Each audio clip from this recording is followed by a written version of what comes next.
Everyone, code कागज channel में आपका स्वागत है। आज हम गिग्स फॉर गिग्स का प्रॉब्लम दैट इज सॉल्व करेंगे। प्रॉब्लम का नाम है पैलिंड्रोम बाइनरी।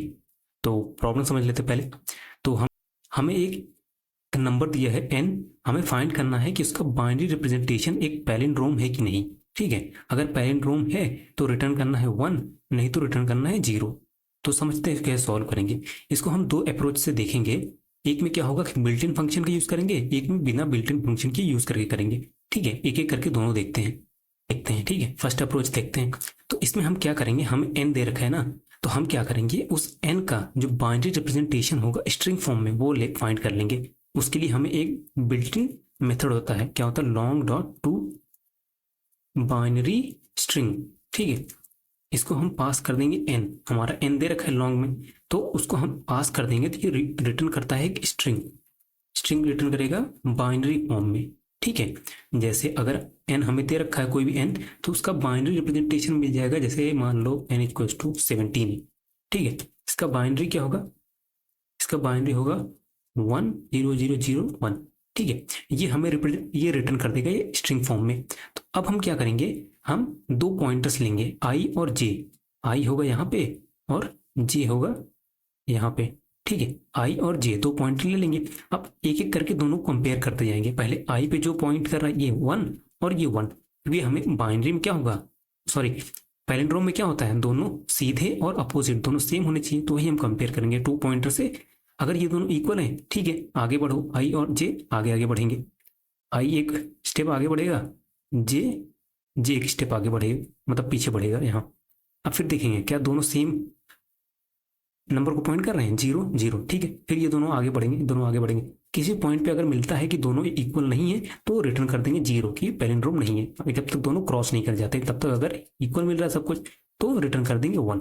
ठीक है, तो इसमें कुछ ज्यादा है नहीं, इसको डायरेक्टली कोड करते हैं। तो पहले कोड करते हैं। ठीक है, स्ट्रिंग हमारा बाइनरी जो होगा ये रिटर्न करेगा बिल्ट इन फंक्शन जो है लॉन्ग टू बाइनरी स्ट्रिंग। ठीक है, इसको पास कर देंगे हम अपना एन, ये हमें दे देगा स्ट्रिंग। उसके बाद left is equals to 0, right is equals to ये बाइनरी डॉट लेंथ -1। ठीक है, दोनों को कंपेयर करते जाना है। कब तक, जब तक एल स्मॉलर देन आर है तब तक कंपेयर करना है, जब तक दोनों क्रॉस नहीं कर जाते। और चेक करना है अगर binary dot character eight L पे किसी भी पॉइंट पे अगर ये दोनों कैरेक्टर जो है एल और आर इक्वल नहीं है, कैरेक्टर एट आर अगर ये दोनों इक्वल नहीं है किसी पॉइंट पे तो रिटर्न कर देंगे 0 की पैलिंड्रोम नहीं है। ठीक है, नहीं तो L plus plus R minus minus.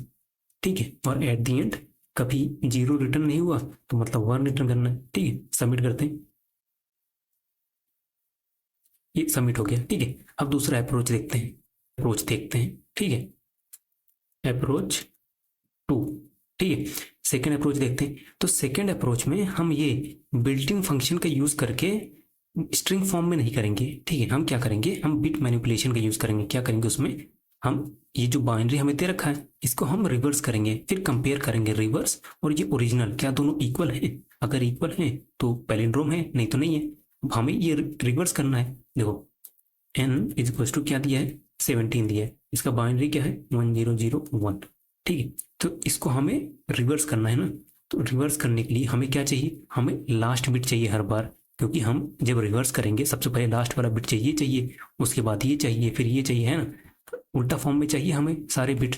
तो हम क्या करेंगे, लास्ट बिट कैसे फाइंड होगा, लास्ट बिट फाइंड होगा एन को हम एंड कर देंगे 1 से। ठीक है, एन जो है हमें इधर रखा है, इसको हम एंड कर देंगे 1 से, 1 0 0 1। ठीक है, ये एंड करेंगे तो क्या मिल जाएगा, हम ये 1 मिल जाएगा, लास्ट बिट 1 है, ऐसे मिल जाएगा। ठीक है, अब हमें सेकंड लास्ट बिट चाहिए, ये सेकंड लास्ट बिट चाहिए। तो इसके लिए क्या करेंगे, हम एन को, ये जो एन है इसको हम राइट शिफ्ट करेंगे बाई 1। ठीक है, जब राइट शिफ्ट करेंगे तो ये क्या बन जाएगा, राइट शिफ्ट करेंगे तो ये बन जाएगा ये 1 0 0 ये ऐसे बन जाएगा। ठीक है, फिर हम लास्ट बिट चाहिए, लास्ट बिट इसको क्या हो जाएगा 1 0 0 0, इसको फिर से 1 से एंड कर देंगे, क्या देगा इस बार 0 देगा। फिर से इसको हम राइट शिफ्ट करेंगे 1 से, इस बार क्या देगा, राइट शिफ्ट करने पे 1 0 0, फिर से लास्ट बिट यही। ऐसे ही हर बार कैलकुलेट करते जाएंगे। ठीक है, यहाँ पे होगा ये 1 से करेंगे तो 0 हमें दे देगा फिर से कि ये थर्ड लास्ट बिट 0 है।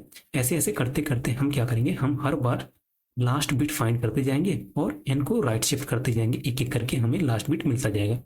ठीक है, तो ये तो हमें लास्ट बिट मिलता जा रहा है। अब इसका यूज करके हम रिवर्स कैसे करेंगे वो देखते हैं। करने के लिए हम initially reverse is equal to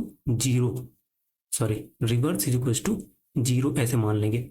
तो हमें जो है लास्ट बिट यूज करना है, तो हम क्या करेंगे, रिवर्स जो होगा इसको सबसे पहले हम लेफ्ट शिफ्ट करेंगे 1, जो भी है इनिशियली जो भी है, हर बार हमें लास्ट बिट यूज जो होगा ना, इसको यूज करने से पहले इसको हम लेफ्ट शिफ्ट करेंगे 1। ठीक है, लेफ्ट शिफ्ट करेंगे, उसके बाद जो रिवर्स है इसको हम और कर देंगे लास्ट बिट से, यहाँ जो कैलकुलेट किया है। ठीक है, कैलकुलेट करते हैं एक बार। रिवर्स इज इक्वल टू अभी क्या है, 0 को हम लेफ्ट बिट करेंगे, लेफ्ट शिफ्ट करेंगे तो 0 ही रहेगा। ठीक है, इसको और करेंगे तो इनिशियली पहला लास्ट बिट क्या है 1 है। ठीक है, तो ये क्या हो जाएगा 1 हो जाएगा। फिर से अब हमारा रिवर्स जो है इसको लेफ्ट शिफ्ट करना है 1, तो क्या दे देगा ये ऐसे देगा 1 0। ठीक है, अब फिर से हमारा जो लास्ट बिट है, लास्ट वाला बिट क्या था 0 था, इसको हम फिर से 0 से करेंगे और अभी क्या है 1 0 और करो 0 से, क्या बन जाएगा 1 0 ही बन जाएगा। ठीक है, 1 0 हो गया। फिर से हम रिवर्स को जो है लेफ्ट शिफ्ट करेंगे 1, क्या दे देगा ये इस बार, ये ऑलरेडी था तो ऐसे दे देंगे 1 0 0। अब फिर से हम इसको और करेंगे रिवर्स और लास्ट बिट क्या था फिर से 0 ही था, तो यही रहेगा 1 0 0। ठीक है, तो ऐसे हम हर बार कैलकुलेट कर जाएंगे अपना रिवर्स। एट द एंड हम दोनों को कंपेयर कर लेंगे, क्या ये जो हमारा एन था और ये क्या इक्वल है रिवर्स के। अगर ये दोनों इक्वल हैं तो ठीक है, पैलिंड्रोम है, नहीं इक्वल है तो पैलिंड्रोम नहीं है। तो चलो इसको कोड करते हैं। कोड करने से पहले अगर चैनल को सब्सक्राइब नहीं किया है तो चैनल को सब्सक्राइब जरूर कर लें, डेली लीड कोड और जीएफसी के पीओटीडी के लिए। तो चलो इसको कोड करते हैं। सबसे पहले हम ओरिजिनल इक्वल्स टू एन ऐसे मान लेते हैं और लॉन्ग रिवर्स हम इनिशियली 0 है। ठीक है, अब ये कब तक ये प्रोसेस चलेगा, जब तक हमारा एन ग्रेटर देन 0 है, क्योंकि इसको हम हर बार क्या कर रहे हैं, हम हर बार इसको राइट शिफ्ट करते जा रहे हैं ना, तो एक बार ये 0 हो जाएगा लास्ट में जाके। तो जब तक ये 0 नहीं हो रहा है तब तक हम इसको राइट शिफ्ट करते जाएंगे और रिवर्स में और करते जाएंगे। ठीक है, तो reverse is equal to reverse, मैं एक ही स्टेटमेंट लिख दे रहा हूँ। रिवर्स को सबसे पहले लेफ्ट शिफ्ट करेंगे 1 से एंड देन और करेंगे किससे, एन का जो लास्ट बिट होगा उससे, वो एन का लास्ट बिट मिलेगा हमें एन एंड करने से 1 से। ठीक है, और एन को हम इक्वल्स टू एन को हर बार राइट शिफ्ट करेंगे 1 से। ठीक है, बस एट द एंड हमें चेक करना है कि हमारा ये जो रिवर्स है ये इक्वल है कि नहीं ओरिजिनल के। अगर इक्वल है तो 1 रिटर्न करो, नहीं तो 0। सबमिट करते हैं, सबमिट भी हो गया। तो वीडियो को देखने के लिए आपको बहुत बहुत धन्यवाद और चैनल को सब्सक्राइब जरूर कर लें। Thank you so much.